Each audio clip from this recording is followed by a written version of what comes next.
जौनपुर नामक छोटे से गांव में काफी कम आबादी रहती थी। वहां के लोग काफी कम पढ़े लिखे थे। गांव में एक स्कूल तो था, परंतु लोगों में जागरूकता की कमी के कारण बहुत कम बच्चे ही उस स्कूल में पढ़ने आते थे। गांव में ज्यादातर किसान रहते थे।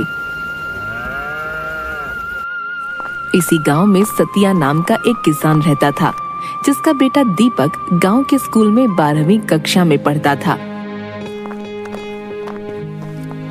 अरे बेटा, अब तुम्हारी 12वीं की परीक्षा होने वाली है। उसके बाद क्या सोचा है? 12वीं के बाद पढ़ाई की कोई सुविधा नहीं है। पिताजी, 12वीं के बाद मैं शहर पढ़ने के लिए जाना चाहता हूँ। मेरा एक दोस्त भी आगे पढ़ने के लिए शहर जाएगा। सतिया ने बेटे की पढ़ाई के लिए कुछ पैसे जोड़ रखे थे। दीपक आगे पढ़ने के लिए शहर चला गया। उस गांव में एक रेलवे स्टेशन भी था, जिस पर इक्का दुक्का ट्रेनें ही आती थीं और बहुत कम लोग ही शहर से बाहर जाते थे। एक दिन गांव के कुछ बच्चे स्टेशन के पास खेल रहे थे। तभी स्टेशन पर ट्रेन आकर रुकी और कुछ देर में रवाना हो गई। वो बच्चे ट्रेन जाने के बाद आपस में बात करने लगे। अरे भीमा कहाँ गायब हो गया? अभी तो वो हमारे साथ ही खेल रहा था, बस बॉल लेने ट्रेन की पटरी की तरफ गया। काफी देर खोजने के बाद भीमा नहीं मिलता। भीमा के माँ बाप बहुत परेशान होते हैं। अरे मेरा बच्चा कहाँ चला गया? वो तो आराम से सभी दोस्तों के साथ स्टेशन के पास खेल रहा था, तो आखिर वहाँ से कहाँ गायब हो गया?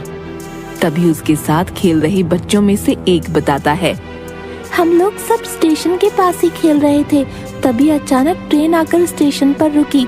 इतने में भीमा गेंद लेने के लिए पटरी की तरफ भागा, फिर न जाने क्या हुआ, वो वापस ही नहीं आया। ट्रेन तो 5 मिनट बाद वहाँ से रवाना हो गई, पर भीमा कहीं नहीं मिला। सारा गांव उस बच्चे को ढूंढकर परेशान हो जाता है, पर वो कहीं नहीं मिलता। इसी तरह कुछ दिनों बाद एक और बच्चा स्टेशन के पास से ही गायब हो जाता है।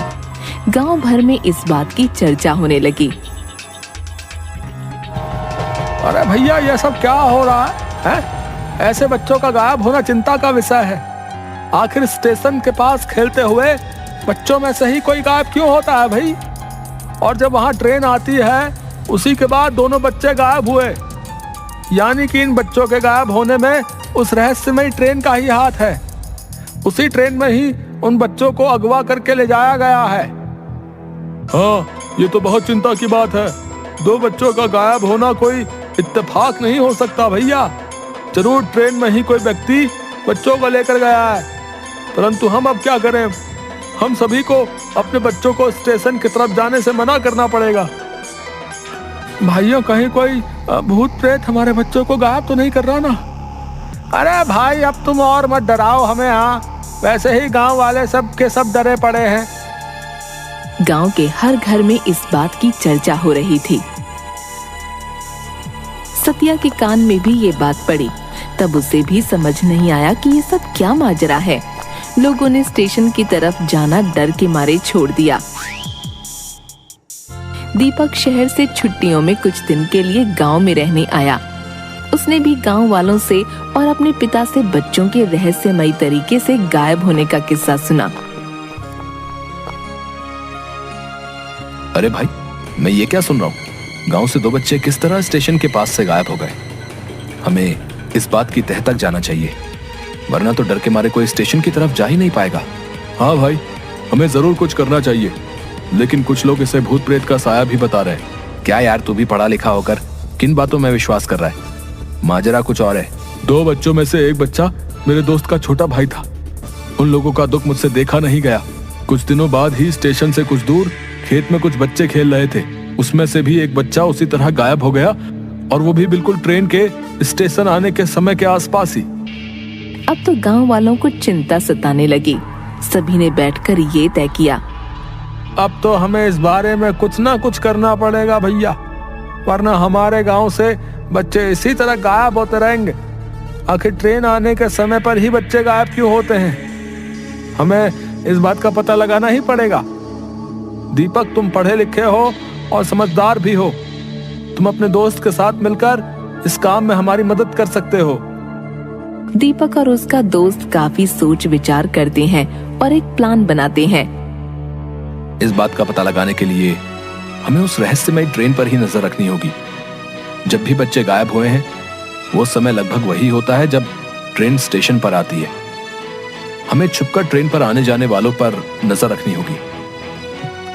हाँ, ये ठीक कह रहे हो। हम गांव वालों की मदद लेकर ऐसा कुछ प्लान बनाएंगे जिससे कि हम असली गुनहगार को पकड़ सकें। गांव के कुछ जवान लड़के स्टेशन मास्टर के कमरे में छुपकर बैठ जाते हैं और दीपक उन्हें समझाता है। देखिए, आप लोग इस कमरे में छुपकर बैठे, बाहर गांव के 2-3 बच्चों को स्टेशन पर खेलने के लिए छोड़ देते हैं। वो जो भी व्यक्ति है बच्चों को भी अपना निशाना बनाता है। आप लोग छुपकर अंदर से ही देखते रहना, और बच्चे स्टेशन पर खेल रहे होंगे, मैं ट्रेन के अंदर जाऊंगा। इसी तरह हम उस गुनहगार का पता लगा सकते हैं जो कि बच्चों को अगवा करता है। सभी लोग दीपक के कहे अनुसार कमरे में छिप जाते हैं और बच्चे बाहर स्टेशन पर खेलने लगते हैं।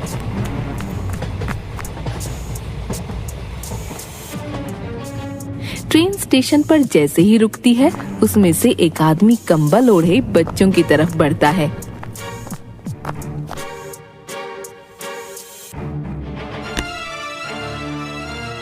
अरे बच्चों, क्या खेल रहे हो? ये लो, मैं तुम सबके लिए चॉकलेट लाया हूँ। हेलो। वो व्यक्ति सभी बच्चों में चॉकलेट बांट देता है और उनमें से एक बच्चे को कहता है, सुनो बेटा, जरा मेरा ये बैग अंदर ट्रेन में रखवा दो, तुम्हारा बहुत भला होगा बेटा। बच्चा खुशी खुशी उस व्यक्ति का बैग लेकर उसके पीछे पीछे ट्रेन के अंदर चल देता है। दीपक और उसका दोस्त ये सब दूर से देख रहे थे। वो भी उसी डिब्बे में उन लोगों के पीछे पीछे चल देते हैं।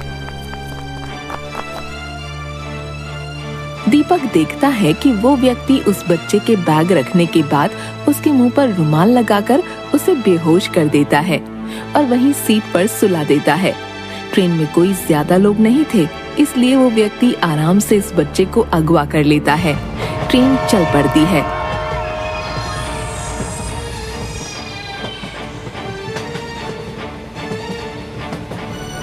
दीपक भी उसी डिब्बे में बैठा उन पर नजर रख रहा था।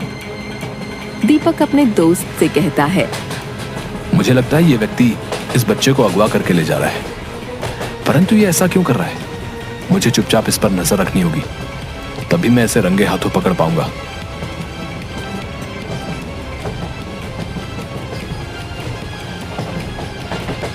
लगभग 2 घंटे के बाद एक स्टेशन पर वो व्यक्ति उस बच्चे को लेकर उतरता है और दीपक भी उसी के पीछे उतर जाता है। सामने से एक व्यक्ति आता है और उस किडनैपर से कहता है, अरे वाह भैया, एक और मुर्गा ले आए।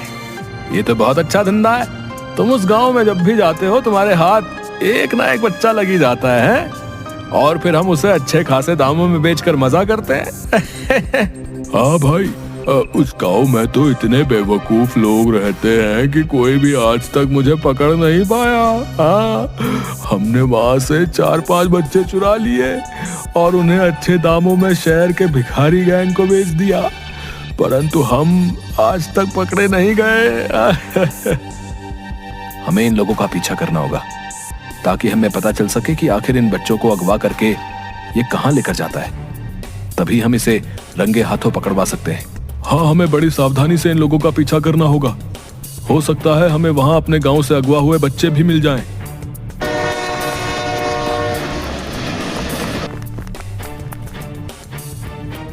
फिर दीपक और उसका दोस्त उन दोनों किडनैपर्स का पीछा करने लगते हैं।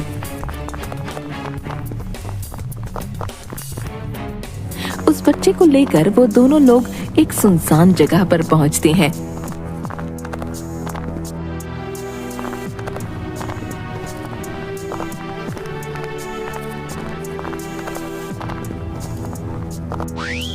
दीपक और उसका दोस्त बहुत सावधानी से उन लोगों का पीछा करते रहते हैं। तभी वो लोग एक बड़े से कमरे में दाखिल होते हैं।